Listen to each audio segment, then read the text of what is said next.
This special Juventus post-game episode of the Managing Madrid Podcast is brought to you by Tempo by Hilton, Times Square.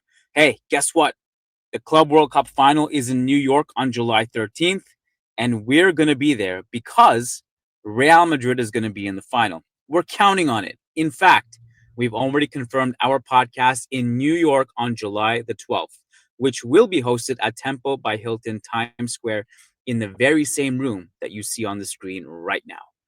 If you're interested in joining us for that podcast on July 12th, we've included the link to RSVP in the show notes and in the comments of this video. This episode is also brought to you by our good friends over on moji-mates.com. If you head on over to moji-mates.com, that's moji-mates.com, you can use code LEGENDS for 25% off your order.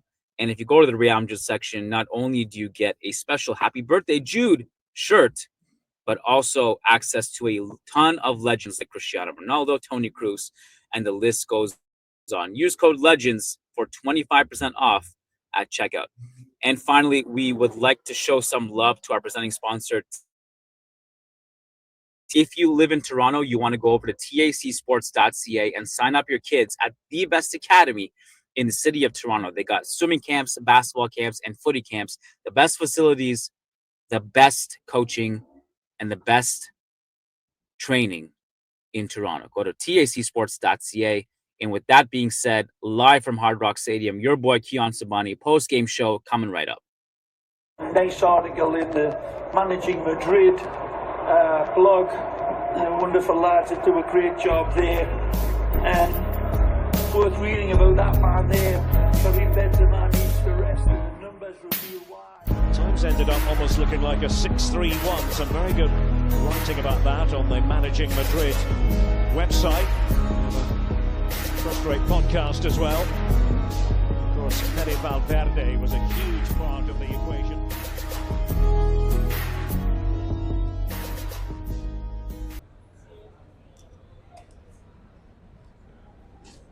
What's up, you big, beautiful Madridistas? Kiyan Sobhani here, Managing Madrid Podcast outside Hard Rock Stadium. It is about 1.5 hours after Real Madrid got the job done and beat Juventus 1-0 in what was just a good, solid performance. Nothing lights out. None of this 5-0, 6-0 business where you're steamrolling your opponent. Juventus, very good despite that Manchester City game. I thought probably the best team we faced so far this tournament, and we got the W. Some hiccups, some defensive lapses, which we'll talk about. Possibly could have capitalized more after the 1-0, but there are some interesting themes that come out of this one, and I'm excited to break it down. I'll try my best not to miss anything. You guys know I'm alone here in the Club World Cup as far as Managing Madrid staff goes, so I like to have other members on the post-game podcast to bounce ideas off of, to make sure I don't miss any analysis. Alas, I'll do my best, okay? And then if I miss anything, you guys can shout at your YouTube screen later after this podcast is over. I do have my laptop here to try to go over some notes. And what I'll say is, at halftime, I was speaking to some journalists here, and they were kind of like, that was underwhelming. It was kind of meh. There are concerns. What's going on with that defensive high line? Rudiger looks all over the place. Trent's not having the best game. And Juventus had, I think, overall less chances, but the chances they had, they were very meaningful chances. They were significant big chances where they sneak in behind the high line. And look, I wrote about this last night. And as an aside, a very important aside, if you're not consuming the written content on managingmadrid.com, go there ASAP. I wrote a big tactical piece with video and stats and some really, in my view, eye-catching analysis that I thought was super interesting from the first 3 games.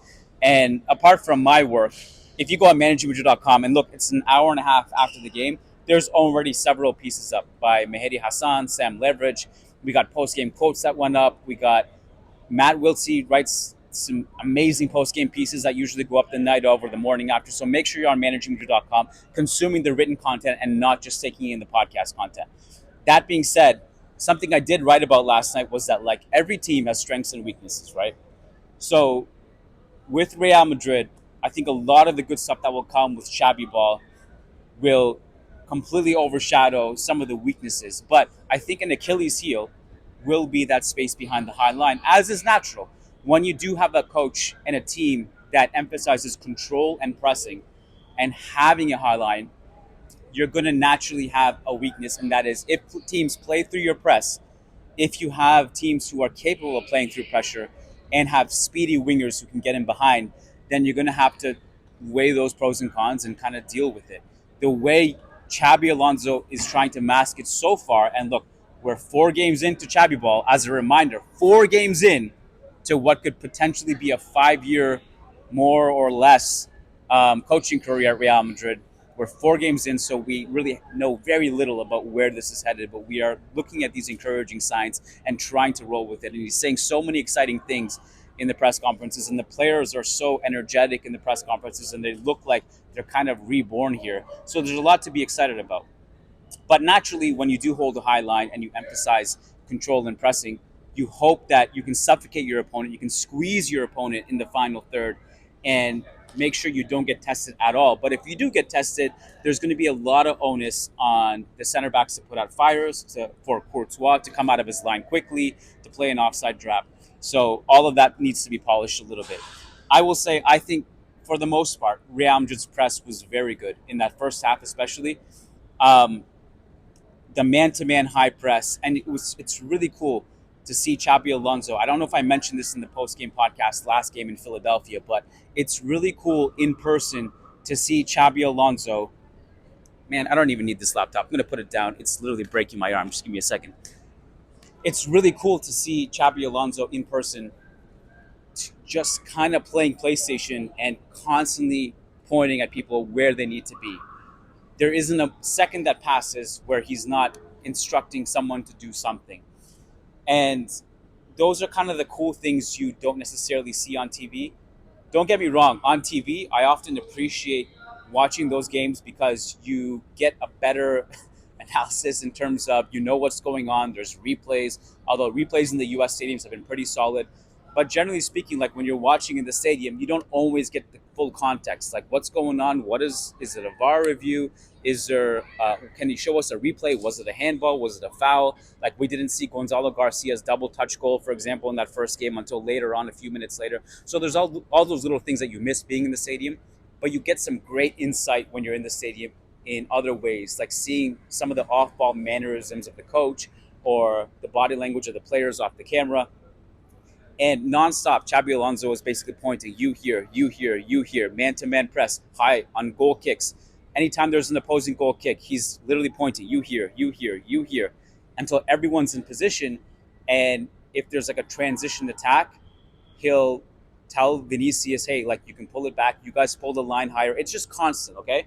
And I think it's an interesting balance of rigidity and fluidity, because we do know Carlo loved to promote fluidity and freedom of expression.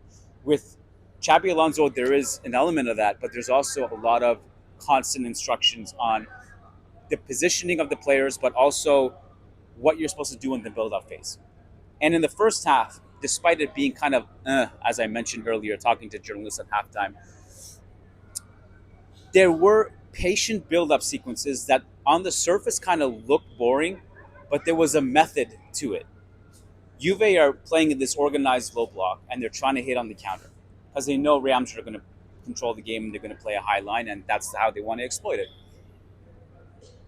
In the build-up phase in that first half, Real Madrid swung it around and they were looking for openings, and they didn't always get it, but you always saw a player available in every single channel in the final third. The wing backs are providing width on the wings high up the pitch. Goulet gets it from Tchouaméni. Both of those guys look up. They have vertical options in Fede and Jude. Vinny is either occupying the left half space, and often he's occupying the left half space or the left wing. Fede is making these great off-ball runs on the right side, right wing, right half space. And again, this is not a symmetrical system necessarily where, left winger, right winger. It's kind of two up top with Gonzalo and Vinny. And then Fede provides that attacking, right wing position, but not as a traditional line breaking right winger, but he attacks in a different way. And I love it. Xabi Alonso spoke about Fede again before the game. He spoke about it again today. Fede Valverde spoke after the game. You look at his numbers today: 5 key passes, 6 shots, 4 of them on target. He's making all kinds of great off-ball runs. He had a bicycle kick attempt. He's covering ground defensively. What an incredible asset to have. And somebody asked Xabi Alonso what it's like coaching Fede. And Xabi Alonso said, he just makes my life easier as a coach because he can do so many different things. And it's really fascinating to see, we're starting to see kind of these positions evolve into more rigid roles. And it's no longer this free-for-all of, you do everything and you do this and that, and you can kind of do whatever you want in the final third, but work your ass off on defense. There is more of a method to the madness, for lack of a better terminology, that I really enjoy watching, even in that first half when we really couldn't find openings. But the way we worked it around, we passed it around and just enough to force a couple really important saves from long distance shots. And sometimes that's what it's going to be. Sometimes when you try to find openings, if a defense is so organized, your openings are going to be long distance shots. And that's what happened in the first half. And that's okay. We fast forward to the second half, and this is where I think it all comes together. And I thought it was very interesting because both Fede and Fran Garcia emphasized this after the game. They both said, when we press and we control, the opposing team no longer has the energy in the second half that they did in the first half to withstand the onslaught. And I thought that was a really interesting way of looking at it, because it's kind of the inverse of the way Carlo used to do it. Carlo would often not press and conserve the energy and try to press at the very end when the opponent was tired of pressing. With Real Madrid, the whole idea is to just wear down the opponent. If there are no openings now, eventually there will be openings, because think about how mentally draining it is if you're Juventus or whoever the opponent is, where you literally couldn't escape your half. It's really cool. And at Hard Rock Stadium, the press are situated not on the sideline where you're typically situated, but you're kind of behind the net on an angle. So you see a completely different view. And I thought it was just really cool to see the entire team just basically in the final third. And the way they held that high line, I'm looking around, I'm like, Real Madrid have the ball. If they lose it here, there's no way Juve can break. They are in no position to put together a meaningful transition attack, because Real Madrid have occupied every single zone. If they lose the ball, they're going to win it here. If it goes here, they're going to win it here. No matter where they lose it, they're in position to win it back. And Juventus are just suffocated and pinned. And not only is that physically draining to play against, but it's also mentally draining to play against. And look, this exact thing, it's a weird one for me, because Real Madrid have been on the opposite end of this, I would say, in every Clásico last season, where they were never in position to escape a press. Anytime Barca would lose the ball, they would win it right back. And it was physically draining for them and mentally draining for them. The mental gap would widen between them in terms of momentum in each of those Clásicos. This is Xabi ball. This is what it is in a nutshell. It is about suffocation. It is about control. It is about winning the ball high up the pitch as quickly as humanly possible. And I thought collectively we did a good job. You think about Rudiger, who I thought was shaky, but, a couple times at least he intercepted a pass because the whole team just pinned Juve, and all he had to do was just step up and win it. I wrote about this last night too. Jude Bellingham, no longer he has to kill himself in the ground defensively. He does anyway because he's Jude fucking Bellingham, but he's been able to win possession high up the pitch through some great pressing because the whole team is pressing with him, and he's not no longer by himself doing it. And it's not perfect. There was one time at least I counted where I think it was Fede who missed his assignment. He couldn't get there in time, and Juve played through it. And I think that was one of the Kolo Muani breakaways, if I'm not mistaken. Don't quote me on that, but I seem to remember that's what was happening. But if the opponent is able to play through the press, they will get those chances. I don't even remember what I said at the beginning of the podcast. I think this is where I lost my train of thought. What I initially was going to say was that I think Real Madrid's Achilles heel, with all the good that comes with this scheme, is going to be the spacing behind Trent. And the right center back in the team is going to have one of, if not the most difficult positions in the team this season, because he has to be the one who puts out the fire.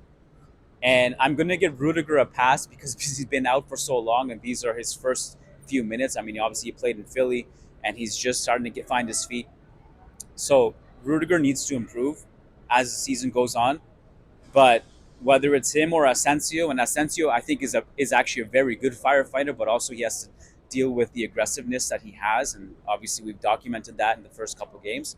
So the right center back is going to have a huge role, and we'll see how Militao comes back and features in all this. It'll be interesting. I asked Xabi Alonso after the game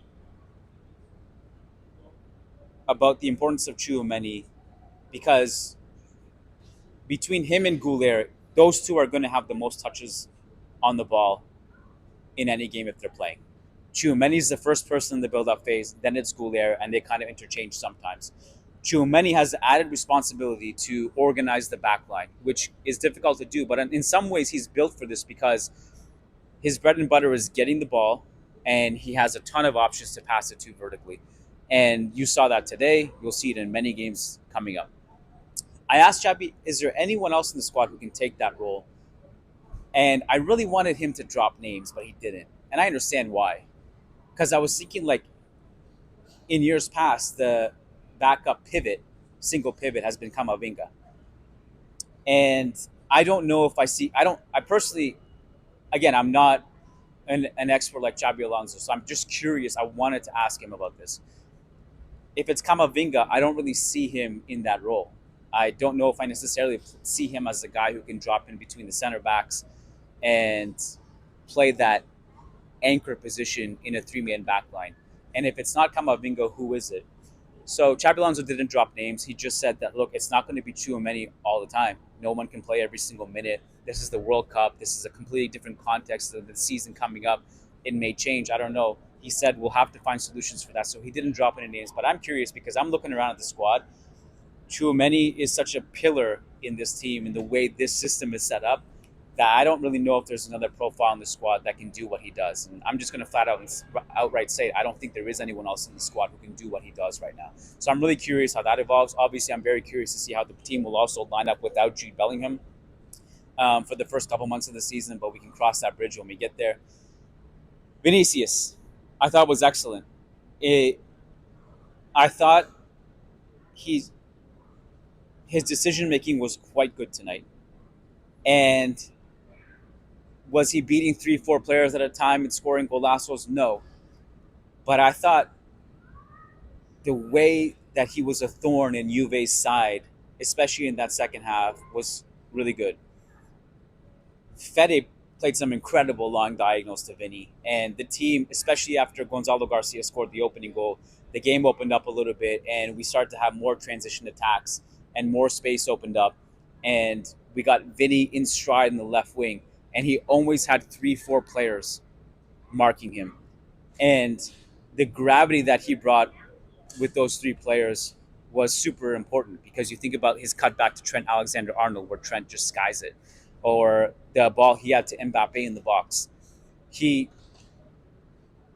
is making progress. I'm liking the baby steps with Vinny. I thought he had a good game.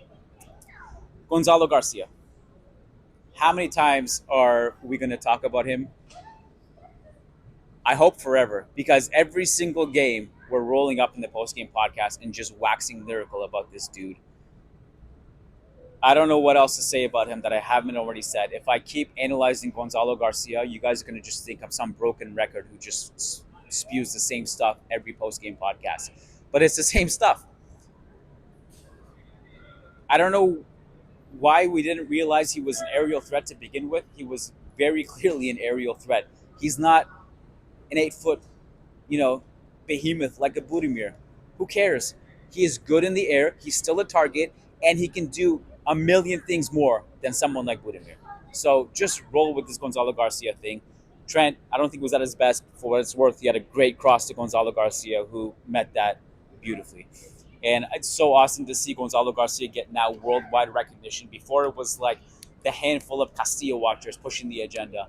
Then it was all the Madridistas, and now you see all the non-Madridistas. It's to the point where when he came off today for Mbappe, obviously everyone was excited for Kylian Mbappe to come in, but there were also chants of Gonzalo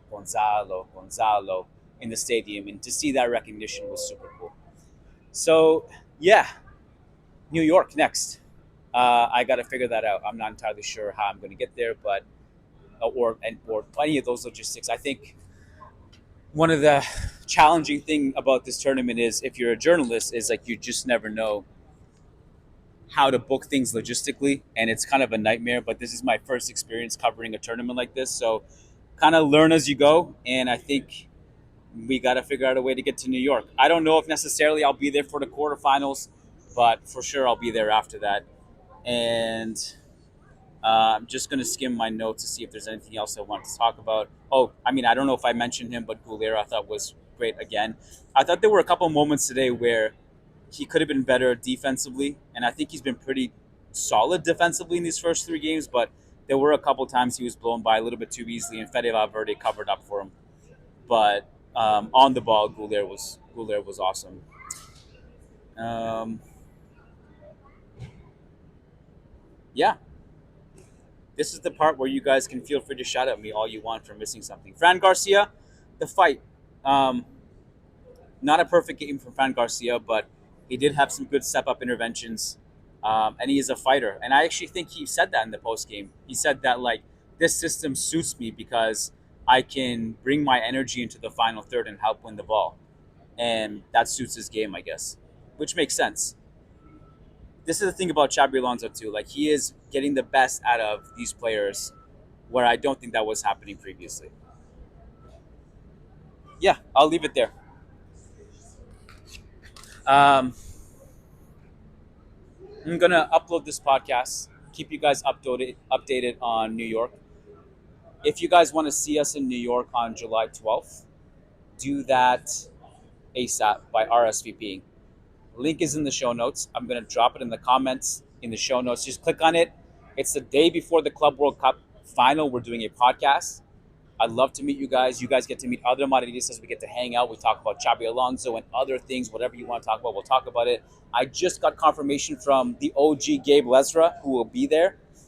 And it'll be super nice because Gabe and I haven't recorded a podcast since DC when we were together with Omar, and rest in peace. So I'm excited to see Gabe again. Excited to see you guys.